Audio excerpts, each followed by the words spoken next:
With Penacony's latest patch, there are 38 different regions released in Honkai Star Rail, and within those regions are 460 chests, 27 warp trotters, and 20 lordly trash cans that contribute 4,320 extra stellar jade towards your account. And that's without even accounting for all of the puzzles, side quests, and achievements, which easily add thousands more. Other than the 3 endgame modes and simulated universe, exploration is the best way to get free, easily accessible stellar jade. So let's go over everything you need to know to excel. All the tips, all the teams, all the answers to everything exploration in Honkai Star Rail. To begin, let's start with your ideal team setup. You might think that the composition of your team won't really matter, and while it's true that it doesn't matter as much compared to a game like Genshin where single characters have talents or abilities that completely alter the way you traverse and experience the game, there are specific characters that will make your life exploring so much easier. I'm going to start with what I'd consider an S tier unit and almost absolutely necessary if you want the smoothest experience when exploring the vast world Star Rail has to offer. And that would be with the one and only Topaz and Numby. Topaz and Numby just have so many perks towards exploring compared to any other character, it's insane. First off, whenever exploring in the overworld, Numby will join your side, and if you get somewhat near a chest, Numby will locate it for you and show you the way to it, acting similar to the treasure compass in Genshin Impact. Additionally, whenever encountering a warp trotter, it won't be scared of your presence, meaning you should have no issue getting up close to it to initiate battle. Finally, another small little bonus is Topaz and Numby will provide bonus credits when defeating overworld enemies, up to a gap of 10,000 credits per day. All in all, even though you can technically accomplish all exploration tasks in the game without Topaz, or really any other characters I'll be bringing up, it just makes that much of a difference on a micro level. Anyways, the next slot in your team should be dedicated to one of 3 units in the game that allow you to traverse through the world quicker than normal running pace. That being Yukong, Danheng Imbiber Lune, and Firefly. After using her technique, Yukong will enter sprint mode, where for 20 seconds she runs with a 35% speed increase. This technique is incredibly handy if needing to move over a large distance that doesn't have a space anchor for easy accessibility. If I were to recommend a specific character for movement speed, it would be Yukong. Not to mention she's also a 4-star, making it much easier to acquire her. Moving on to Danheng Imbiber Lune. After using his technique, he enters the leaping dragon state for 20 seconds. Where using his attack will allow him to move forward a good distance faster than normally running would allow. Having to spam an attack after already using the technique point can be a bit taxing, so it wouldn't be my personal recommendation, but if you either main him or only have him to increase your team's mobility, don't hesitate to utilize his unique ability. Our final character that can help your team's mobility is the recently released Firefly. When using her technique, she leaps into the air and for 5 seconds has a massively increased movement speed. When plunging back down, she can also hit multiple enemies at once, which is helpful when taking out groups of enemies. But ultimately, because her ability is only 5 seconds long, despite just how quick you can move, I also wouldn't fully recommend her either for your team's movement speed. So currently, my recommended ideal team for you would consist of Topaz and Numby, as well as Yukong, but either of the other 2 characters also work perfectly fine. Moving on to dealing with overworld enemies. There are a plethora of ways of dealing with them,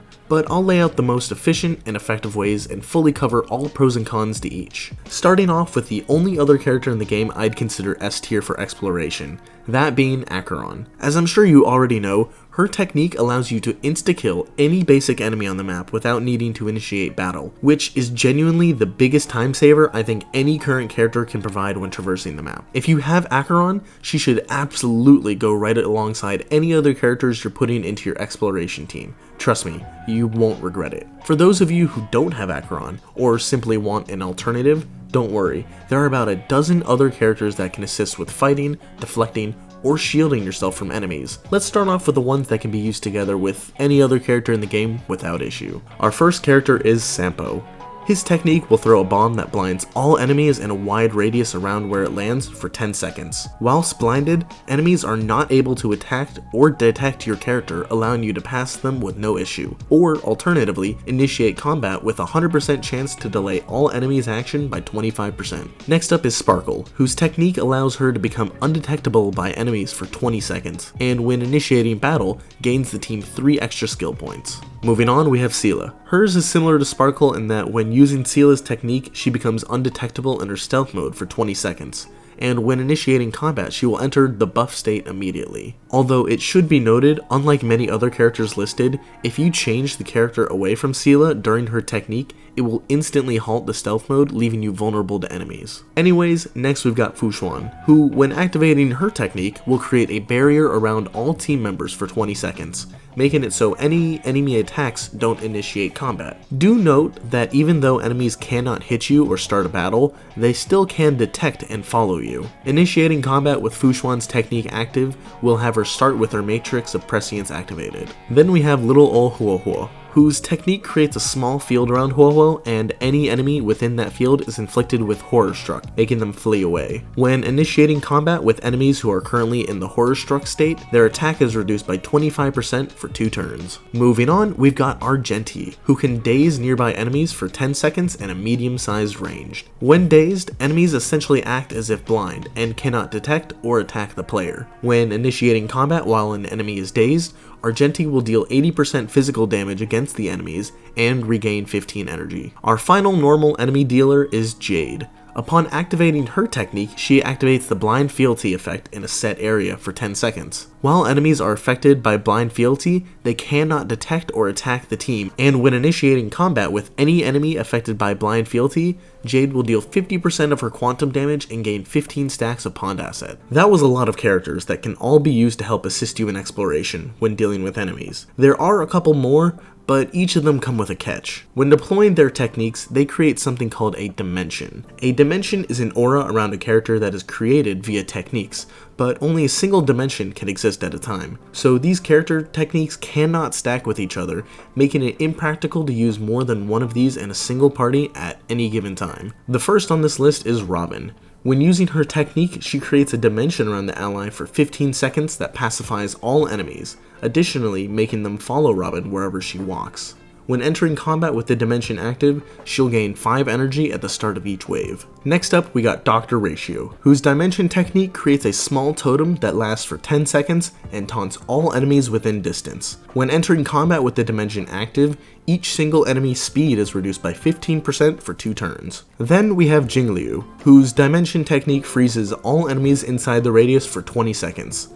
And when entering combat while the dimension is active, generates 15 energy for Jingliu and gives her 1 stack of syzygy. Next we have Welt, whose dimension technique slows down enemy movement speed by 50% while they're within the large radius. When entering combat with the dimension active, all enemies are imprisoned for 1 turn. Finally, we have Misha, whose dimension technique stuns all enemies in a small radius for 15 seconds. Upon entering battle with his dimension active, it increases the hits per action for Misha's next ultimate by 2 hits. Now, there is one more character that has a dimension technique that isn't really useful when exploring, and that is Himiko. So I wouldn't really recommend bringing her on your dedicated exploration team, but just do know that her technique will not work alongside the other few just mentioned that also have dimensions. Oh, also, you could technically bring Physical Trailblazer if you're wanting to heal your party, but at that point, you could just use Consumables without wasting a party slot. And speaking of which, a specific consumable will be your very best friend throughout this journey, the Trick Snack. The Trick Snack is very cheap and provides your party with 2 technique points. Trust me, you'll be using tons of technique points. These are very easily synthesizable, and to get the ingredients necessary for them is also incredibly simple. Just go to the grocery store owner shop in Central Starskiff Haven on the Xianxiao Laofu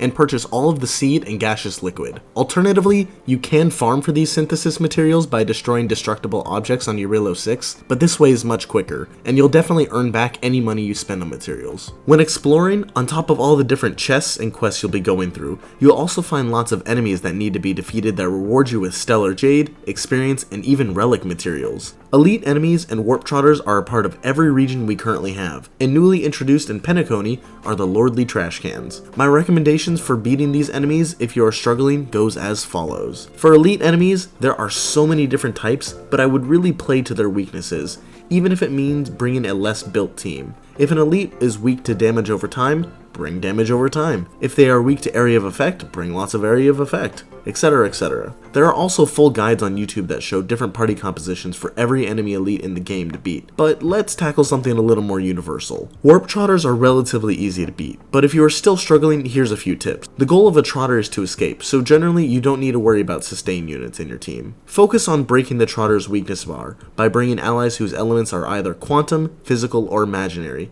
This should absolutely ensure you land the kill and snag all the rewards. As for Lordly Trash Cans, it's a little bit more complex, but focus on characters that are either break related, like Shui Yi, Ranmei, Silverwolf, or follow-up attack teams that can dish out many repeated attacks. Preferably characters that are within 2 elements max, as the Lordly Trash Can will only apply the first 2 different types of elements it is hit by to its weakness bar. Any 3rd or 4th element will simply deal regular damage to the trash can. Anyways, next to discuss is all the different puzzles the game has to offer that can be solved for tons of extra materials and stellar jade. I will be leaving links to full guides on how to solve all the puzzles and all of their locations in the description, as explaining every single one in this video would take me literal hours. So I'll just go over all the major puzzle types for every region. In Herta Space Station, we just have the Unearthly Marvel puzzle type, where you walk over the tiles that light up after stepping on them. In Eurilio 6, there are many more. We've got the Magnetar Heliological Fluid Threshold puzzles, which were my personal favorite when the game first came out, as well as home use Object Finder puzzles,